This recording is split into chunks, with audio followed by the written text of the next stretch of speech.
Hello বন্ধুরা, আজকে আবার চলে এসেছি একটা নতুন ভিন্ন স্বাদের রেসিপি নিয়ে। পুর ভরা পটলের মালাইকারি।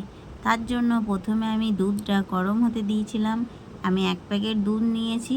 গরম করে একটা পাতিলেবুর রস নিগড়ে নিয়ে সেটা দুধের ওপরে দিয়ে দিলাম। দুধটাকে নামিয়ে আর এরকমভাবে হাতার সাহায্যে বারবার ঘুরিয়ে ঘুরিয়ে আমি ছানাটা কেটে নেব।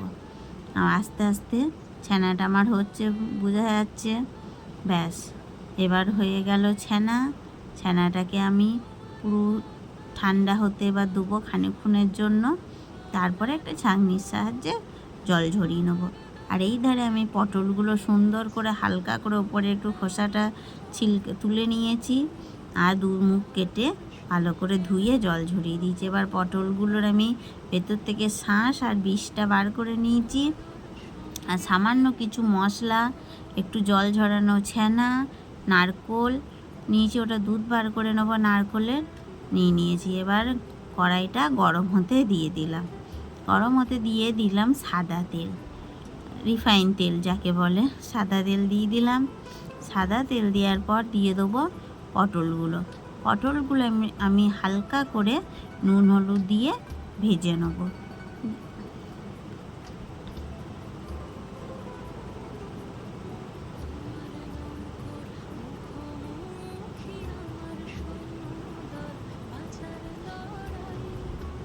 এবার লবণ দিলাম।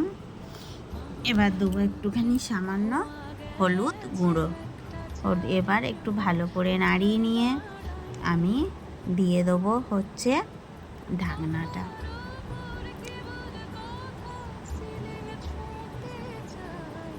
এবার এই ধারে নারকোলটা যেটা কোঁড়া ছিল সেটা আমি দুধ বার করার জন্য নারকোলটা দিলাম। আর সামান্য পরিমাণ আমি হালকা গরম জল দিয়েছি। আপনারা প্লেন জলও দিতে পারেন, তবে আমি একটু হালকা গরম জল দিয়েছি।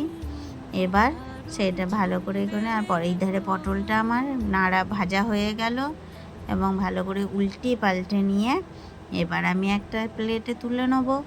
তুলে নেওয়ার পর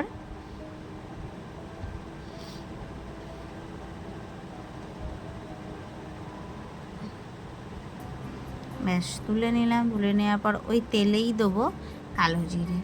কালো জিরে দেওয়ার পর দিয়ে দেবো সামান্য একটু আদা বাটা দেওয়ার পর দেবো একটুখানি জিরে গুঁড়ো, আর দেবো একটুখানি ধনে গুঁড়ো, আর দেবো একটুখানি সামান্য লবণ, দেবো সামান্য পরিমাণে একটুখানি হলুদ দিয়ে ভালো করে মশলাটা একটু নাড়িয়ে নেব। নাড়িয়ে নেওয়ার পর আমি এটাকে নাড়ানোর জন্য কড়াইয়ে একটু রেখে দিলাম। আর ওই ধারে আমি নারকোলের দুধটা ভালো করে নারকোলে কুড়ানো যে ঘুরিয়ে নিয়েছিলাম তার থেকে দুধটা আমি ভালো করে বার করে নেব। ব্যাস, এবার চামচ সাহায্য ছাড়া এবার হাতের সাহায্যে আমি ভালো করে নারকেলের দুধটা বার করে নিলাম। নারকেলের দুধটা বার হতে হতে এদিকে কড়াইয়ে দিয়ে দিলাম একটুখানি পটলের ভেতরে যে শাঁস আর নরম বিষটা আমি মিক্সারে ঘুরিয়ে নিয়েছিলাম সেইটা মশলার ওপরে দিয়ে দিলাম। আর মশলার ওপরে দিয়ে মশলাটা সুন্দরভাবে একটুখানি নাড়িয়ে নেব। আর তেল ছাড়ার অপেক্ষায় থাকবো।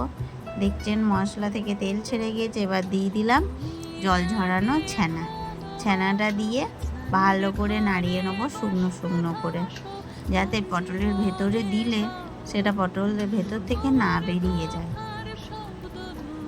এবার সামান্য পরিমাণে দেবো হচ্ছে নারকোলের গুঁড়োগুলো, আর দেবো হচ্ছে একটুখানি মিষ্টি দিয়ে ওটাকে ভালো করে নাড়িয়ে নিলাম। নাড়িয়ে নিয়ে তৈরি আমার ভেতরের পুর ভরার জন্য পুরটা। এবার একটা বাটিতে নামিয়ে নিলাম। নামিয়ে নিয়ে এবার পটলের ভেতরে পুর দেবো। পুর দেওয়ার জন্য আস্তে করে আলতোভাবে পটলের মধ্যে পুড়ে নিলাম, যাতে মুখটা না ফেটে যায়। আলতোভাবে পুড়ে নিয়ে একটা আঙুলের সাহায্যে হালকা করে চেপে দিলাম। এইভাবে আমি সমস্ত পটলে একটা একটা করে পুড়ে নেব। পুরটা পুড়ে নেব সুন্দরভাবে, হালকাভাবে, আলতোভাবে আঙুলের সাহায্যে। এই যে পোড়াটা হয়ে গেল পুরটা। এবার দেবো মুখটা আটকানোর জন্য একটুখানি ময়দা মেখে আমি একটা বাটিতে রেখে দিয়েছিলাম। সেইটা আমি এবার পটলের মুখটা এইভাবে সুন্দরভাবে আটকিয়ে দিচ্ছি।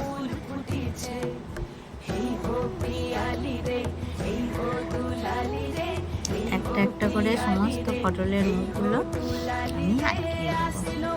সুন্দরভাবে একটু হালকা হাতে বানাতে হবে, যাতে পটলটা ফেটে না যায়। এবার দিয়ে দেবো গ্যাসটা জ্বালানোর পর দিয়ে দিলাম কড়াই। দেবো এবার সর্ষের তেল, কারণ সাদা তেল পটল ভাজা পুর বানানোর সময় সাদা তেলেই করেছি।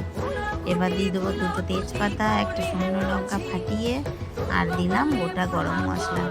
তার মধ্যে আছে এলাচ, দারচিনি আর লবঙ্গ। এবার এইটা একটু নাড়াচাড়ার পর সামান্য দিয়ে দিলাম একটু হলুদ গুঁড়ো, যাতে আদাটা দেওয়ার পর না আদাটা তেলটা ছিটকিয়ে যায়।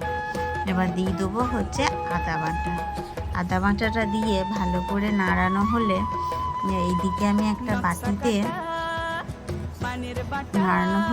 এদিকে একটা বাটিতে আমি সুন্দরভাবে যে সাধারণত গুঁড়ো মশলাগুলো লাগে, জিরে গুঁড়ো, ধনে গুঁড়ো, একটু কাশ্মীরি লঙ্কার গুঁড়ো, একটু হলুদ গুঁড়ো, সামান্য একটু জল দিয়ে ওটাকে আমি একটা হালকা পাতলা ব্যাটারের মতন বানিয়ে রেখে দিলাম।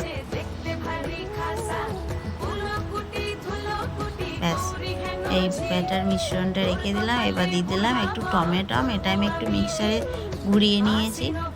ব্যাস, দিয়ে দিলাম টমেটোটা। এটা একটু তেল ছাড়ার অপেক্ষা। তেল ছাড়তে এবার দিয়ে দেবো হচ্ছে ওই যে মিশ্রণটা বানিয়ে রাখলাম, সেই মিশ্রণটা দেওয়ার পর এবার সুন্দরভাবে ওটাকে একটু জল দিয়ে নাড়াচাড়া করব। নাড়াচাড়া করতে করতে তেল ছাড়ার অপেক্ষায় এবার দিয়ে দেবো সামান্য একটু